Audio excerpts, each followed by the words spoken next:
जय हिंद बच्चों। जैसा कि आप लोग मेरे पीछे देख पा रहे हैं कि नेवी में एक बहुत बड़ा हादसा हुआ जिसमें एक नाविक अभी तक लापता है। जी हाँ, आप बिल्कुल सही सुन पा रहे हैं। ये बड़ी दुखद खबर है। जानते हैं इस खबर के बारे में विस्तार से। अगर मैं इस खबर में बात करूं तो आग की चपेट में आने से पूरी तरह क्षतिग्रस्त हुआ नेवी का युद्धपोत आईएनएस ब्रह्मपुत्र और एक नाविक लापता। मतलब ये जो युद्धपोत था आईएनएस ब्रह्मपुत्र जिसका नाम था, जिसमें एक कनिष्ठ नाविक को छोड़कर सभी कर्मियों का पता लगा लिया है। लापता नाविक की तलाश जारी है। आप लोग देख पा रहे हैं कि ये पूरी तरह से इसमें आग लग गई थी, पानी में डूब गया था।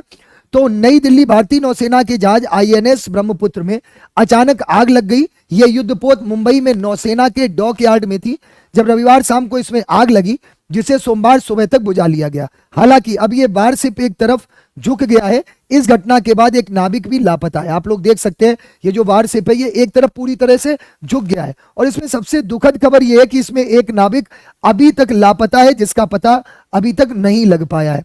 रविवार शाम में आग लगने की घटना के बाद सोमवार दोपहर में जहाज को एक तरफ झुका हुआ देखा गया। तमाम कोशिशों के बावजूद जहाज को सीधी स्थिति में नहीं लाया जा सका। हालांकि जहाज अपनी बर्थ के साथ साथ धीरे धीरे आगे बढ़ा और फिलहाल एक तरफ खड़ा है।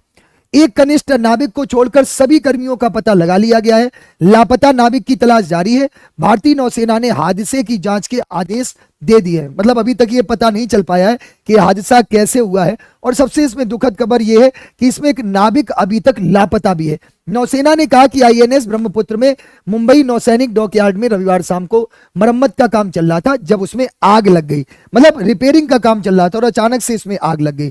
आखिर इसके पीछे क्या कारण है, इन कारणों का पता लगाने की कोशिश की जा रही है। जहाज को सीधी हालत में नहीं लाया जा सका। जैसा मैंने आपको बताया कि एक तरफ ये पूरी तरह से झुक गया है। बहुत प्रयास किए गए लेकिन अभी तक इसको सही सीधी हालत में नहीं लाया जा सका।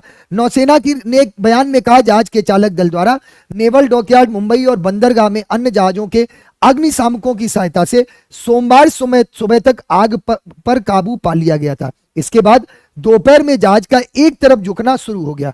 सभी प्रयासों के बावजूद जहाज सीधी हालत में नहीं लाया जा सका। आईएनएस ब्रह्मपुत्र स्वदेशी रूप से निर्मित ब्रह्मपुत्र श्रेणी की पहली गाइडेड मिसाइल फ्रिगेट है। इसे अप्रैल 2000 में भारतीय नौसेना में शामिल किया गया था। अगर मैं ये ब्रह्मपुत्र आईएनएस ब्रह्मपुत्र की बात करूं तो ये स्वदेशी रूप से निर्मित, मतलब हमारे भारत में ही इसका निर्माण हुआ है। और 2000 में इसे सन 2000 में इसको नौसेना में शामिल भी किया गया। जहाज पर 40 अधिकारियों और 330 नाविकों का दल है, जिसमें 40 ऑफिसर हैं और 330 नाविक इसमें हैं। समुद्र में, अब इसके बारे में थोड़ा जान लेते हैं।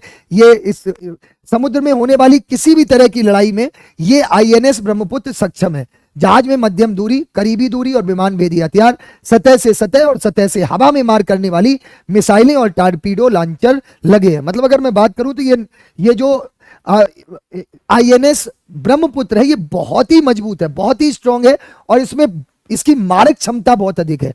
इसके अलावा आप यहां पर अगर देखें तो इसके कवर करने वाले सेंसर की एक विस्तृत श्रृंखला है और यह सीकिंग और चेतक हेलीकॉप्टरों को संचालित करने में सक्षम है। तो यह खबर है जिसमें मैंने आपको बताया कि आईएनएस ब्रह्मपुत्र जो कि जिसमें कल भीषण आग लग गई, मुंबई में आग लगने से और सभी नाविकों का पता लगा लिया गया लेकिन एक नाविक का अभी तक पता नहीं चल पा रहा है।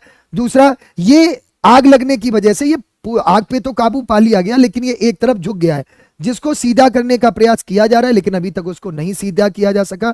और जो नाविक लापता है उसका भी सर्च ऑपरेशन चल रहा है कि वो जल्दी से जल्दी पता लगाया जा सके। लेकिन ये जांच का विषय है कि आखिर ऐसी घटना क्यों हुई, क्या कारण रहे, किस तरह से आग लग गई। और आपको मैंने बताया ये 2000 में, मतलब ये स्वदेशी निर्मित युद्धपोत का जहाज है और इस पर लगभग 40 अधिकारी और 300 जो नाविक थे वो इस पर रह सकते हैं और इसके द्वारा मतलब यहां पर कार्य किए जाते हैं। तो मैं इतना ही कहूंगा कि जल्दी से जल्दी नाविक का पता लग सके और भगवान वो सही सलामत है, यही हम भगवान से गुजारिश करते हैं। आप सभी का धन्यवाद।